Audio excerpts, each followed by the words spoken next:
지난주 시간에는 뭐의 시작에 대해서 우리가 공부했지요? 전쟁의 시작입니다. 전쟁의 시작.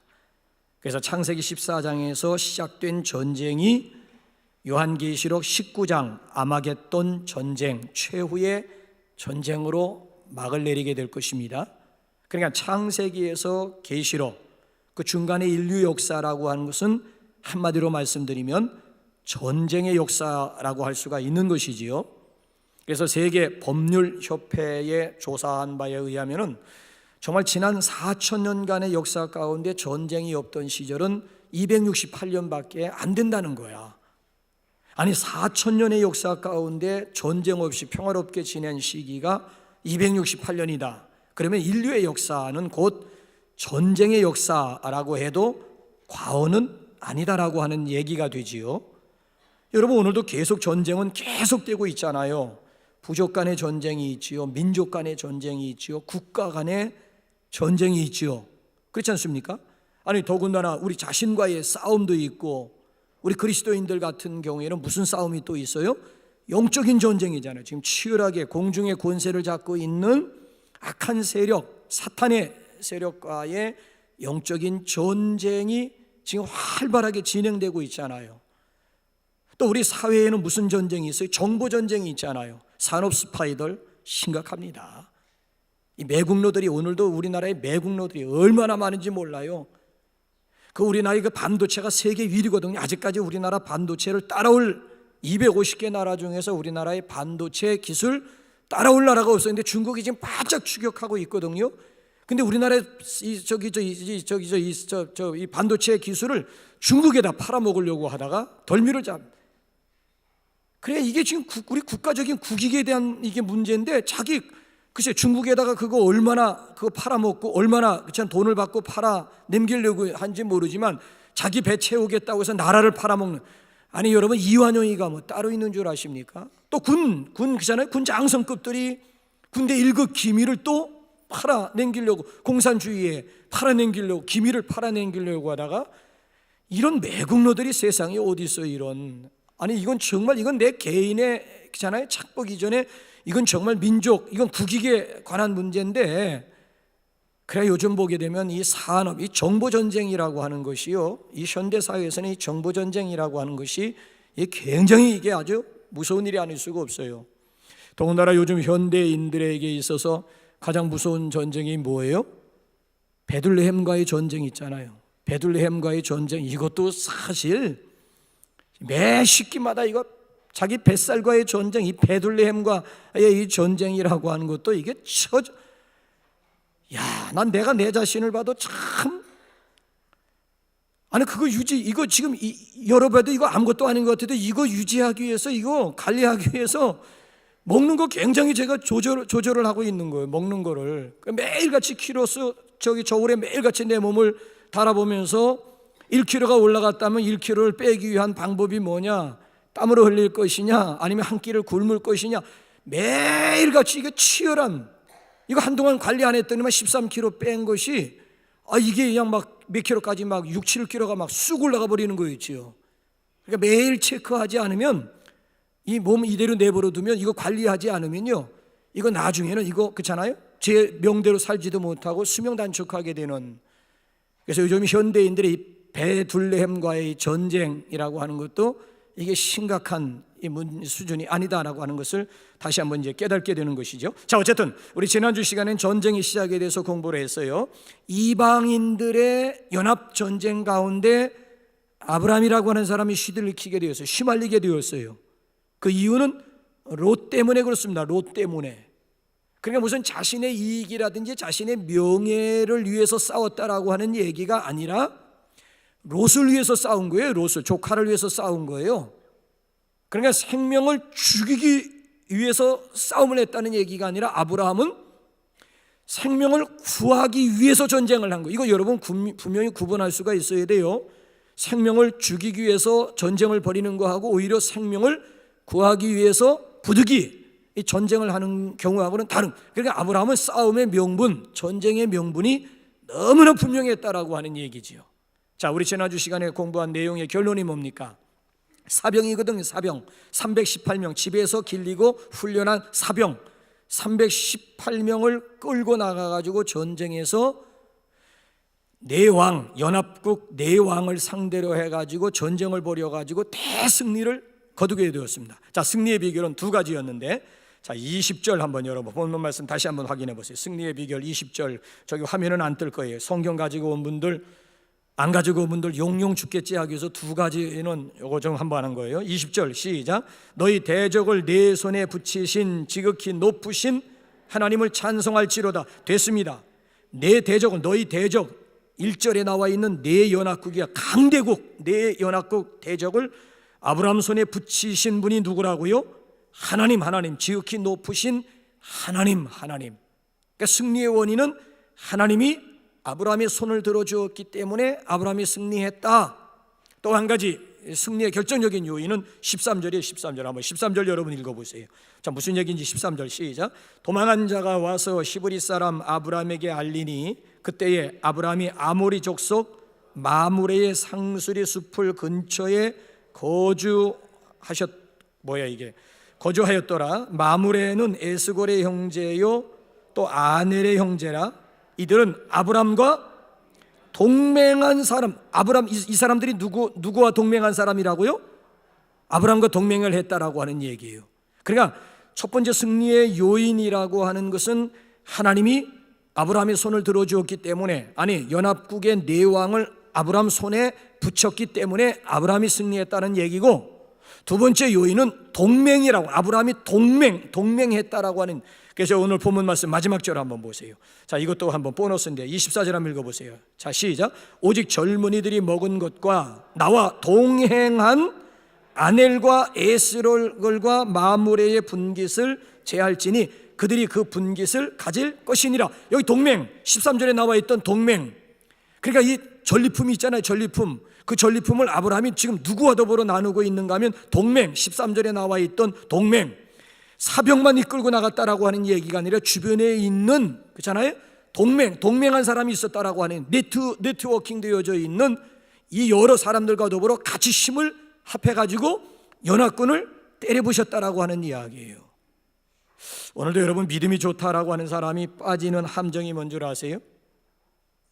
독선이라고 하는 것이, 믿음 좋다는 사람들이, 자칭 믿음 좋다는 사람들이 빠지기 쉬운 함정이 뭔 줄 아시냐고요?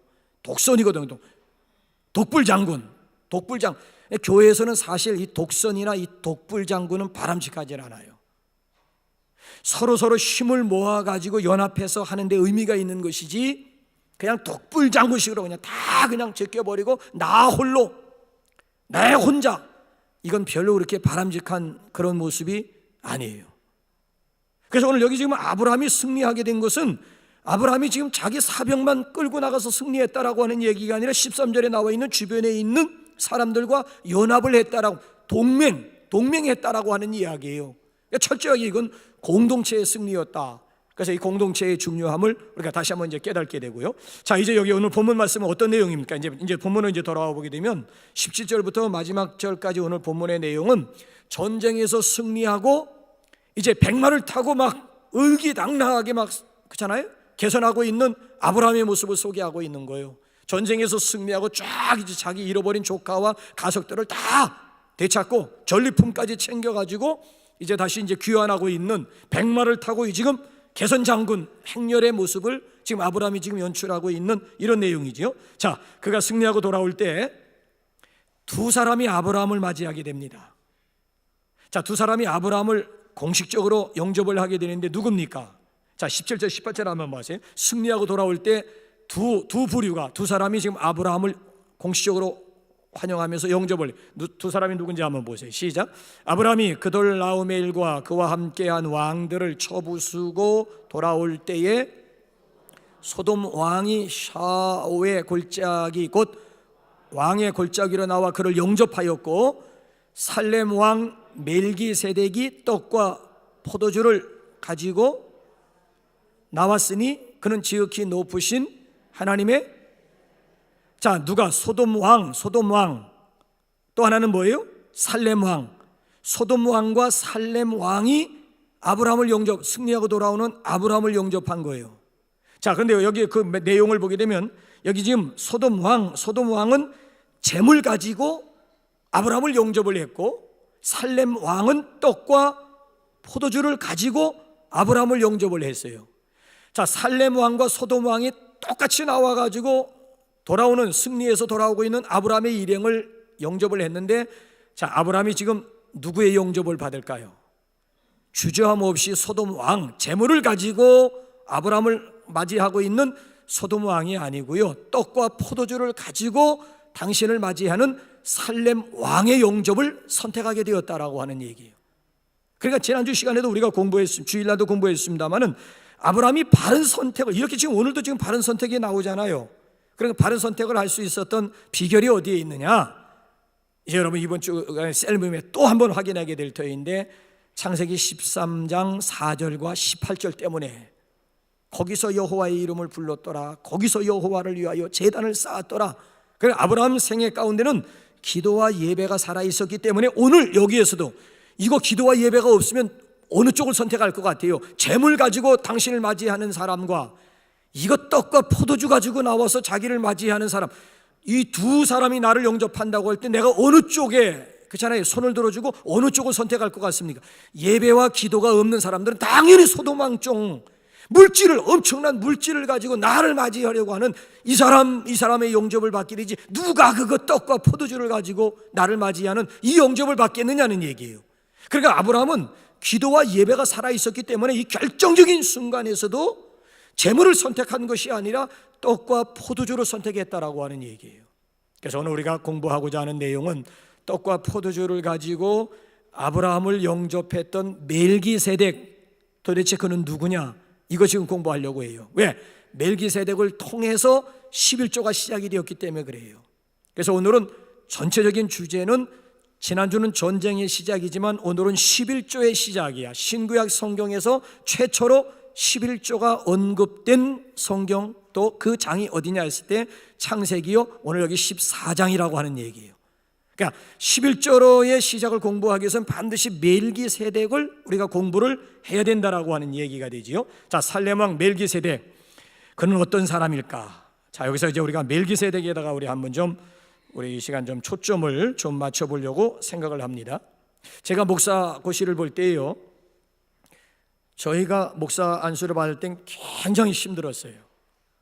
반드시 단독 목회 2년, 만 2년 단독 목회를 해야 목사 고시 볼 수 있는 자격이 되는 거예요. 그러니까 어느 교회 뭐 기관 이게 아니고 그냥 내가 직접 교회를 개척하든가 아니면 빈 교회가 있으면 거기 들어가서 내가 담임 전도사 2년 이상 개척, 그냥 단독 목회 2년 이상을 해야 그 다음에 이제 목사 고시를 볼 수 있는 자격이 되는 거야. 목사 고시 과목 5과목을 또 봐야 되고, 그 다음에 세 번째로는 이제 면접에서도 우리 친구는 떨어지더라고요. 우리 친구들 두 사람은 면접에서도 떨어지더라고요. 면접에서도 몇 가지 묻는데, 그 묻는 그 질문, 예수님이 12제자 이름 대보세요. 아니, 예수님이 12제자 이름 대보라고 하기는 생각지도 못해요. 목사 고시 보는 사람에게 예수님이 12제자 이름을 대보라, 이거 뭐 물으리라고 생각이나 했겠습니까? 근데 다 대답할 것 같지만 막상 앞에서 얼굴과 얼굴을 대면하면서 대답을 하려고 하니까 대답을 못하는 거예요. 막 쭉쭉쭉 나가다가 한두 사람이 헷갈리는 사람이 있거든요. 헷갈리는 사람 대답은, 목사가 예수님이 12제자 이름도 몰라가지고 무슨 놈은 목사가 되겠다고 하냐고. 그래가지고 너는 1년 더 재수해라. 그래가지고 1년 재수한 우리 동기들도 있어요. 그러니까 옛날 그 고시위원들이 굉장히 아주 고지식한 분들이 많이 있었기 때문에 굉장히 막 애를 아주 먹었어요. 근데 목사 고시 가운데 하나, 성경 과목 가운데, 성서신학 가운데 이게 나오더라고요. 백지 한 장을 주고 멜기세덱에 관해서 당신이 아는 대로 쓰시오. 백지 한 장 큰 큰 종이 뭐야? 그거 하나씩 나눠주면서 멜기세덱에 관해서 아는 대로 쓰시오라고 얘기하더라고. 그래서 나는 또 다행스럽게 또 히브리서를 좀 많이 그렇잖아요 읽었기 때문에 히브리서 뭐 5장, 6장, 7장에 나오는 것이 다 멜기세덱에 대한 얘기. 뭐 5장, 6장, 7장에 있는 거 뭐 그냥 뭐 써버렸지, 뭐 빽빽하게 뭐 써버렸지, 뭐 멜기세덱인데 뭐 멜기세덱. 야, 이 멜기세덱이 이게 목사고시 성서신학 가운데 멜기세덱 문제 하나를 이겨내리라고는 또 꿈엔들 예상이나 했겠느냐라고 하는 얘기죠. 그러니까 멜기세덱이 중요하다라고 하는 얘기예요. 자, 오늘 여기 보면 멜기세덱은 누구냐? 한마디로 말씀드리면은 멜기세덱은 베일에 쌓인 인물입니다. 아주 신비스러운 인물입니다. 자, 그래서 히브리서 기자가 이 멜기세덱에 대해서 한마디로 뭐라고 얘기를 했는지 한번 히브리서 5장 11절 한번 우리 한번 다 같이 한번 읽어볼까요? 자, 한번 히브리서 5장 11절 시작. 멜기세덱에 관하여는 우리가 할 말이 많으나 너희가 듣는 것이 둔함으로 설명하기 어려우니라.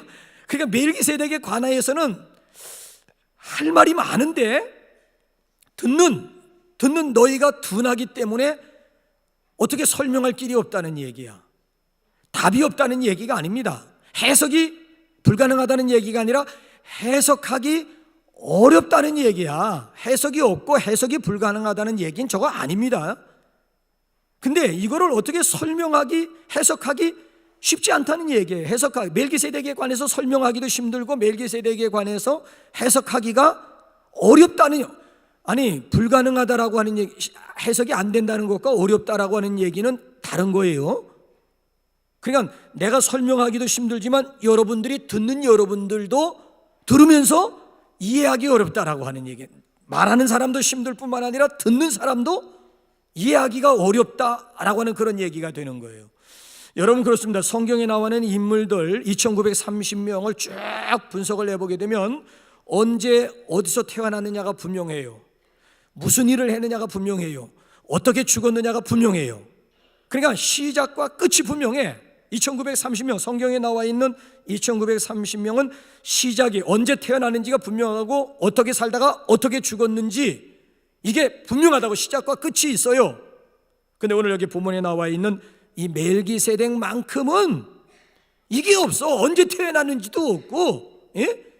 아니 어떻게 죽었는지 언제 죽었는지도 없어. 이 멜기세덱에 관해서는 시작도 없고 끝도 없어. 이건 멜기세덱은 시작도 없고 끝도 없고, 심지어 우리는 족보를 가지고 있다고요. 족보.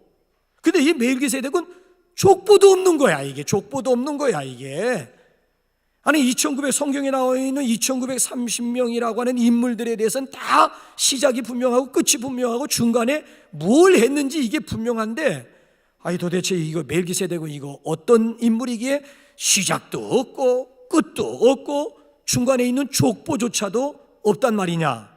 자, 우리 한번 멜기세덱 누구냐? 오늘 여기 18절 한번 읽어보면은 여기 지금 세 가지로 설명하고 있어요. 18절 한번 보세요. 18절에 보면 멜기세덱에 관해서 자, 세 가지로 설명합니다. 시작. 살렘 왕 멜기세덱이 떡과 포도주를 가지고 나왔으니 그는 지극히 높으신 하나님의 제사장이었더라. 가만히 여러분 한번 보세요. 자, 여기 보게 되면은 멜기세덱이 어떤 사람이라고요? 살렘 왕이다. 살렘 왕. 살렘이라고 하는 말 이퀄 샬롬이야. 살롬이나 똑같아요. 살롬 똑같아요. 그래서 히브리 사람들이 인사할 때는 인사말이 뭐예요? 샬롬. 반가운 사람들 같은 거면 샬롬. 그러면 이건 아주 극히 가깝다. 이건 정말 아주 막역한 죽마고, 그러니까 죽치고 마주 앉아 고스톱 치는 우정, 그걸로 뭉쳐진 그러니까 너무 반가운 사람일 때는 보통 사람은 샬롬, 손 한 번 들고 샬롬 하면서 만나고 헤어질 때도 샬롬 하면서 헤어지지만은 너무 반가운 사람, 너무 막역한 사이일 때는 샬롬 헤어질 때도 샬롬. 샬롬이라고 하는 것이 평화라고 하는 뜻이야. 평화. 신약에서는 에이레네, 구약에서는 샬롬. 구약은 히브리어, 에이레는 헬라어. 똑같은 의미가 에이레네 이퀄 샬롬. 샬롬이라고 하는 것은 여기 나와 있는 살렘이랑 똑같은 얘기예요. 평안, 평화, 평강. 그러니까 이스라엘 백성들의 인사말 가운데 한이 맺혀 있는 거예요. 얼마나 로마의 속국 가운데서 얼마나 지배를 당했으면 인사말이 샬롬, 평안. 우리도 옛날에 인사가 뭐였어요? 안녕하십니까? 똑같은 거예요. 안녕이 그게 샬롬이야. 안녕 그게 샬롬이야. 그러니까 우리나라와 유대나라와 비슷한 점이 굉장히 많아요. 밤새 안녕하셨습니까? 밤새 안녕하셨습니까? 또 만나면 안녕하세요. 그게 샬롬이야. 그게 안녕이나 여러분 여기 저기 평안이나 그 같은. 그래서 여기 보게 되면 이 멜기세덱이 어떤 사람이냐? 살렘 왕, 샬롬, 평강의 왕이라고. 히브리서는 이걸 그냥 해석을 해서 히브리서에 보게 되면 그런 평강의 왕이다 그래서 평강의 왕. 그래서 여기 보면 첫 번째로 이 멜기세덱은 살렘 왕, 평강의 왕이다. 자, 두 번째는 뭐예요? 18절 하반절 말씀 보게 되면 하나님의 제사장이다 그랬어요. 멜기세덱은 하나님의 제사장이라고 그랬어요. 자, 보통 제사장은 누구의 계열에서 나오게 되어 있습니까? 원래 구약에 보면 제사장은 어느 계열에서 나오게 되어 있어요? 레위 지파 아론 계열입니다. 아론 계열. 레위 지파라고 해서 다 그런 게 아니에요. 레위 지파 중에서도 아론 계열을 통해서 반드시 제사장, 나답과 아비후잖아요. 그렇잖아요. 나답과 아비후, 그렇잖아요. 그 사형제를 통해 가지고 나오지 않습니까? 그래서 어쨌든 중요한 것이 뭔가 하면은 아론의 계통을 통해서 제사장이 나오게 되어져 있는데, 그런데 여기 지금 멜기세덱은 레위 지파와 상관이 없는 거예요. 레위 지파 출신이 아니에요. 자, 여기 보면 그는 하나님의 제사장, 그러니까 여기 보면 아론의 제사장이라고 하는 얘기가 아니에요. 그는 하나님의 제사장이다. 그래서 제사장의 뿌리가 레위 지파 아론 계열이라고 하는 얘기가 아니고, 아니 최초의 제사장의 시작은 아론이거든요. 아론이 제사장의 시작인데 아론의 그 후손, 아론의 뿌리를 통해서 나왔다라고 하는 얘기가 아니고요. 여기 보면 하나님의 제사장이다. 그래서 레위 지파에 뿌리를 둔 것이 아니라 하나님에게 뿌리를 두고 있어요. 자, 그러면은 여기서 멜기세덱이 곧 누구인가 여러분 한번 짐작해 가시죠. 자, 누구를 상징하고 있느냐? 자, 몇 가지 한번 힌트를 한번 잡아볼게요. 자, 시편 한번 110편 4절 한번 가보세요. 자, 멜기세덱은 곧 누구를 상징하고 있는지 한번 여러분 두 군데를 통해서 신약과 구약을 통해서 한번 멜기세덱을 한번 좁혀가 보자 이거예요. 시작. 여호와는 맹세하고 변하지 아니하시리라 이르시기를 너는 멜기세덱의 반차를 따라 영원한 제사장이라 하셨더라. 멜기세덱의 반차를 저기서는 뭐라고 번역을 했어요? 너는 멜기세덱의 서열을 따라 영원한 제사장이라 하셨도다. 자, 이제는 한번 신약에서 히브리서 6장 20절, 우리 지금 히브리서 6장을 한번 가보세요. 조금 전에 우리 5장 읽었죠. 5장 읽었지요. 이제 6장으로 한번 넘어가서 볼까요? 시작. 그리로 앞서가신 예수께서 멜기세덱의 반차를 따라 영원히 대제사장이 되어 우리를 위하여 들어가셨느니라. 자, 멜기세덱은 곧 예수님의 모형이었다라고 하는 거예요. 구약의 멜기세덱은 신약에 장차 오실 예수님의 예표, 예수님의 모형이었다라고 하는 얘기예요. 그러니까 보세요. 예수님의 여기 보면 제사장직이 레위 계통도 아니고, 그렇다고 아론의 후손들 모양 일시적인 것, 그렇잖아요. 20세에서 50세까지 30년 동안 제사장직을 행하는 거야. 20세부터 50세까지 30년 동안 제사장, 50세 딱 넘으면 그 다음에 제사장 또 아들에게 물려줄 수밖에 없는 거예요. 그러니까 예수님의 대제사장직이라고 하는 것이 레위의 계통도 아니고 그렇다고 일시적이면서도 한시적인 것도 아니었다라고 하는 얘기지요. 자, 멜기세덱의 반차로 말미암은 것이라 그랬잖아요. 여기 반차라고 하는 것이 구약 시편에 보면 서열이라고 얘기를 했잖아요.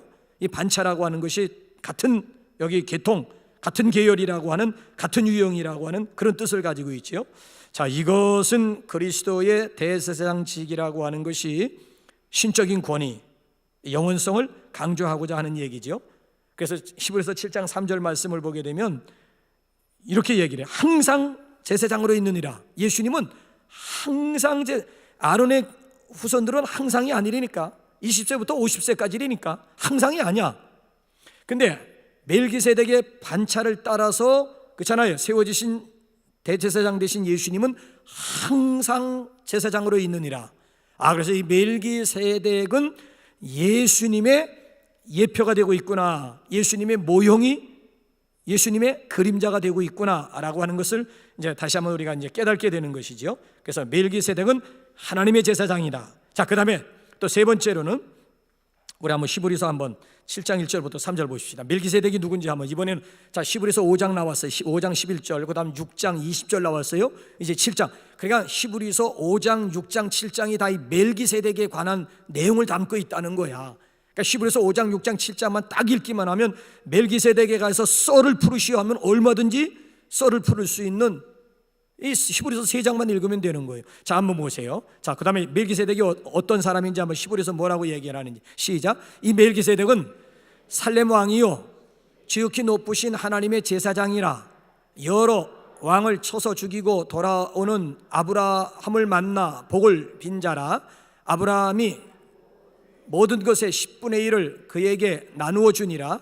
그 이름을 해석하면 먼저는 의의 왕이요 그 다음은 살렘 왕이니 곧 평강의 왕이요 아버지도 없고 어머니도 없고 족보도 없고 시작한 날도 없고 생명의 끝도 없어 하나님의 아들과 닮아서 항상 제사장으로 있느니라.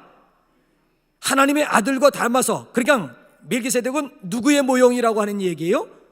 예수님의 모형이라고 하는 거예요. 저기 보면 애비도 없고 애미도 없고 족보도 없고 시작한 날도 없고 생명의 끝도 없고 그냥 하나님의 아들 예수님과 닮아서 항상, 예수님이 지금도 항상 제사장으로 있듯이 멜기세덱도 항상 제사장.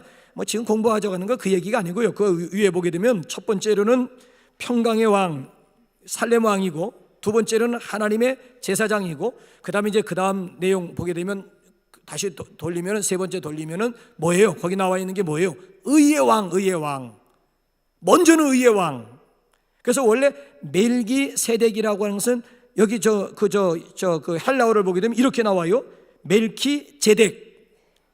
멜키라고 하는 말은 나의 왕이라고 하는 뜻이고 제택이라고 하는 것은 의라고 하는 뜻이야. 의. 그래서 멜기세덱이라고 하는 이름 자체가 나의 왕, 그러니까 의의 왕이라고 하는 멜기세덱 단어를 풀이하게 되면 의의 왕이라고 하는 그런 뜻이 되고 있는 거지요. 그러고 보면은 그는 왕이요 제사장의 직분을 겸하고 있어요. 그러니까 멜기세덱은 왕이면서도 살렘 왕, 의의 왕, 왕이면서도 제사장, 하나님의 제사장, 왕이면서도 제사장. 여러분 구약의 역사를 보면서 왕이면서도 제사장인 사람이 있어요? 왕 중에 왕은 누구를 꼽아요? 왕 중에, 구약에서 왕 중에 왕은 누구예요? 다윗의 별이지. 이스라엘의 국기가 다윗의 별이잖아. 이스라엘 국기는 별 하나 있잖아요. 그게 다윗의 별이야. 그러니까 왕 중에 왕을 꼽으면 다윗이야. 다윗. 근데 다윗이 제사장을 겸하고 있습니까? 못해요. 그럼 또 제사장이면서 왕인 사람이 있느냐? 없어요. 제사장은 제사장이고 왕은. 그래 이게 분리가 위에 있는 거야. 이게 그냥 왕과 이게 심정, 이게 지금 저 정치와 이게 짝짝꿍이 되어 있는 것이 아니라 왕은 왕이고 제사장은 제사장이에요. 근데 여러분 보세요. 왕이면서도 제사장 욕심 부리려고 했다 망한 사람이 구약 성경에 보면 대표적으로 두 사람이 있어요. 누군 줄 아세요? 왕이면서도 제사장 욕심 부리려고 하다 망한 사람, 대표적으로 망한 사람 두 사람이 누군 줄 아세요? 자, 우리 한번 역대에 한번 20장 한번 볼까? 26장 한번 볼까? 누군지 한번 보세요. 시작. 우시야가 손으로 향로를 잡고 분향하려 하다가 화를 내니 그가 제사장에게 화를 낼 때에 여호와의 전 안 향단 곁 제사장들 앞에서 그의 이마에 납병이 생긴지라. 그러니까 우시야는 왕이야. 우시야는 왕인데 제사장들만이 그렇잖아요. 분향을 할 수가 있는데 성전 안에서 제사를 집례할 수가 있는데 우시야 왕이 제사장 역할을 하려고 한 거야. 그러니까 제사장이 나와서 왕이요 이건 왕이 할 바가 아닙니다. 그러니까 그 말리는 제사장을 향해서 왕이 비켜라 물러거라 하면서 막 화를 냈단 말이에요. 화를 내는 그 순간 우시야에게 뭐가 임했다? 문둥병이 임했다는 거예요. 납병 문둥병이 임했다는. 미안하지만 우시야 왕은 죽어서도요 왕의 묘실에 들어가지를 못하는 거예요. 왜? 문둥병 들었기 때문에 왕의 묘실에 아니 왕은 왕이 할 일을 해야지 왜 왕이 제사장직을 탐냅니까? 왕이면서도 제사장 되려고 하다가 결국 문둥병은 그 당시 구약에서 저주받은 병이야. 구약에서는 지금 저주받았다는 얘기가 아니에요. 구약 시대로 돌아가 보게 되면 납병은, 문둥병은 저주받은 병이라고요. 그러니까 왕이 제사장직을 탐내다가 이 지경이 된 거예요. 또 한 사람이 있어요. 이것 때문에 망친 사람, 또 한 사람 왕이 누굴까요? 사울이잖아. 사울이 그렇잖아요. 사무엘이 오기도 전에 지가 전쟁에 나가기 위해서는 먼저 제사를 지내고 전쟁에 나가는데 사무엘 선지자가 조금 늦게 온 거야. 그랬더니만 이리 가져오라고 내가 지내겠다고 그래가지고 자기가 제사를 지내서 제사 지내고 난 다음에 사무엘 선지자가 도착한 거 있지. 왕이 지금 무슨 짓을 했습니까? 지금 선지자님이 지금 늦게 오셔가지고 그래가지고 내가 지금 부득이. 그 순간으로 여러분 하나님으로부터 이제 사울이라고 하는 왕이 버림받는 거예요. 그 순간부터 사울은 하나님으로부터 버림을 받는 거예요.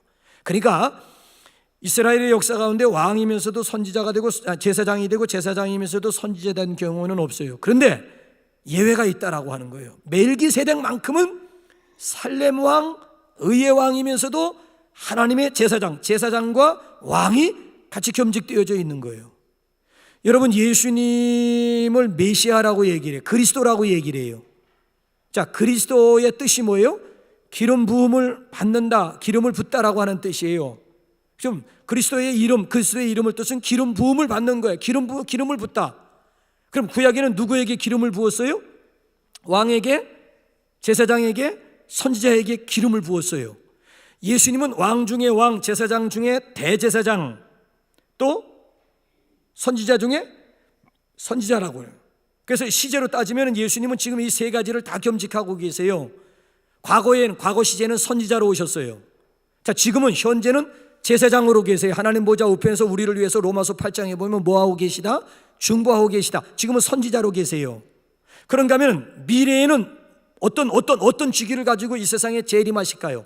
왕, 심판주, 그렇잖아요. 철장의 권세를 가지고 이 땅에 선지자로 오시고 제사장으로 오시는 것이 아니라, 그렇잖아요. 오실 때는 이제 마지막 미래 시제에는 왕, 심판주로 예수님께서 이 세상에 오신, 그러니까 예수님은 지금 이 세 가지 직함을 다 가지고 계시는 거예요.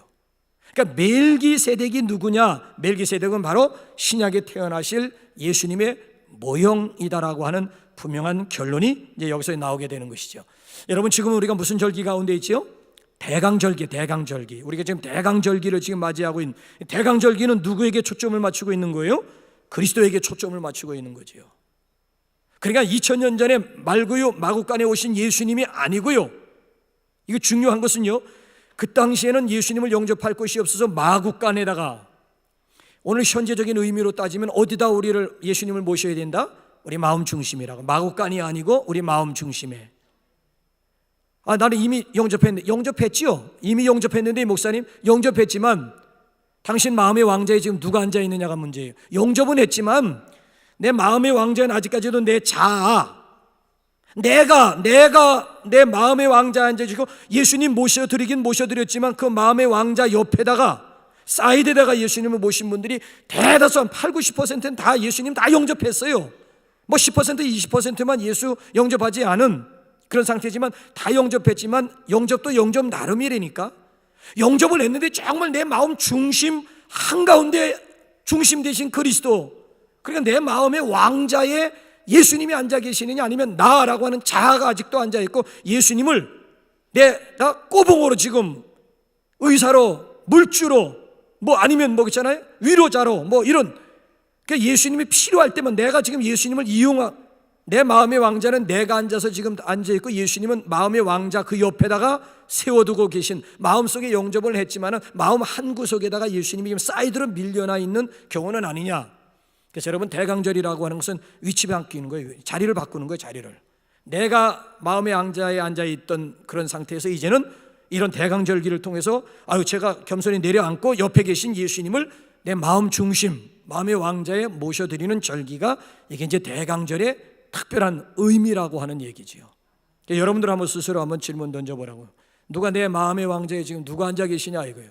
정말 왕 대신 그리스도, 멜기세덱 대신 그리스도가, 평강의 왕, 의의 왕이 지금 내 마음 왕자에 앉아 계시느냐? 하나님의 영원한 제사장이 지금 내 마음 왕자에 앉아 계시느냐? 아니면 아직까지도 내 자아가 나를 지금 다스리고 있느냐? 이 문제는 우리가 지금 오늘 아침에 우리가 심각하게 우리가 던져야 될 질문이라고 하는 얘기지요. 그래서 우리 2016년도 우리 대강절기를 통해서, 그렇잖아요, 주객이 전도되었던 분들은 다시 회복이 되는 그런 우리 뜻있는 절기가 되시기를 주님의 이름으로 축원합니다. 오늘 우리 두 번째 대지까지 나가려고 했는데 조금 지난주에 은평구청에서 저한테 전화가 왔어요.